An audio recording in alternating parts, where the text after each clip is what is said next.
Water ಮಿಲನ್ದು ಸ್ವಲ್ಪ ದಿನ ವೀಡಿಯೋಗಳು ಕಮ್ಮಿ ಮಾಡಿದ್ದೀವಿ. ಯಾಕೆ ಅಂದರೆ ಸ್ವಲ್ಪ ಡಿಸೀಸ್ ಜಾಸ್ತಿ ಇರೋದ್ರಿಂದ ಯಾವ ಕ್ರಾಪ್ಗಳು ಅಂತ ನೀಟಾಗಿ ಚೆನ್ನಾಗಿ ಕಾಣೋ ಥರ ಇರಲಿಲ್ಲ. ಹಂಗಾಗಿ ಯಾವ ವೀಡಿಯೋಗಳನ್ನ ಮಾಡೋಕ್ಕಾಗಿಲ್ಲ. ಅದಾದಮೇಲೆ ಮತ್ತೆ ಇವಾಗ ಹೊಸ್ದಾಗಿ ಸ್ಟಾರ್ಟ್ ಆಗಿರೋಂಥವು ಇದು 20 ದಿನದ್ದು ವಾಟರ್ ಮಿಲನ್. ಇದು ಸಿಜೆಂಟಾ ಕಂಪ್ನಿದೆ, ಸಿಂಬಾ ಅಂತೇಳಿ. ಒಳ್ಳೆ ಚೆನ್ನಾಗಿ ಬಂದೈತೆ ನೋಡಿರಿ. 20 ದಿನ ಜರ್ಮಿಷನ್ ಆಗೋಕ್ಕೆ 5-6 ದಿನ ಬೇಕು.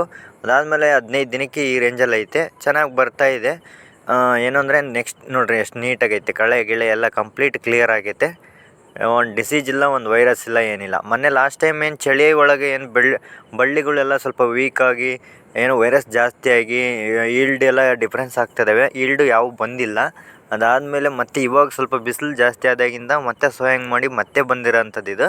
ಇದರೊಳಗಡೆ ಚೆನ್ನಾಗಿ ಬರ್ತಾಯಿದೆ. ಇವಾಗ ನೋಡಿರಿ ಎಷ್ಟು ನೀಟ್ ಐತೆ. ಹೊಲನೂ ಕ್ಲಿಯರ್ ಆಗೈತೆ, ಬಳ್ಳಿ ಎಷ್ಟು ನೀಟಾಗೈತೆ. ಎಲ್ತ್ ನೋಡಿರಿ ಎಷ್ಟು ಕ್ಲಿಯರ್ ಆಗೈತೆ. ಎಲೆಗಳು ಎಷ್ಟು ಕ್ಲಿಯರ್ ಆಗಿದ್ದಾವೆ. ಈ ಚಳಿ ಬಂದಾಗಿಂದನೂ ಸ್ವಲ್ಪ ಎಲೆ ಮುಟ್ರು ಜಾಸ್ತಿ, ಸಣ್ಣ ಮೈಟ್ಸ್ಗಳು ಜಾಸ್ತಿ ಆಗ್ಬಿಟ್ಟಿದ್ದಾವೆ, ಥ್ರಿಪ್ಸ್ ಮೈಟ್ಸು.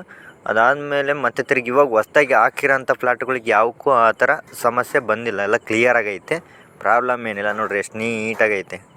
ಎಲೆಗಳು ಅಷ್ಟು ನೀಟಾಗಿ ಜಾಸ್ತಿ ಮುಟ್ರಿಲ್ಲ ಅಂದರೆ ಕ್ಲಿಯರ್ ಇರುತ್ತೆ. ಜಾಸ್ತಿ ಏನು ಪ್ರಾಬ್ಲಮ್ ಇರೋಲ್ಲ, ಹೆಲ್ತಿಗೇನು ತೊಂದರೆ ಇರೋಲ್ಲ. ನೋಡಿರಿ ಎಷ್ಟು ನೀಟಾಗೈತೆ. ನೆಕ್ಸ್ಟ್ ವೀಡಿಯೋ ಕಂಟಿನ್ಯೂ ಬರ್ತವೆ. ಈಗ ಮಧ್ಯದಲ್ಲಿ ಸ್ವಲ್ಪ ದಿನ ಗ್ಯಾಪ್ ಮಾಡಬೇಕಾಗಿತ್ತು. ಅದಾದಮೇಲೆ ನೆಕ್ಸ್ಟ್ ಎಲ್ಲ ಬರುತ್ತೆ ವೀಡಿಯೋ.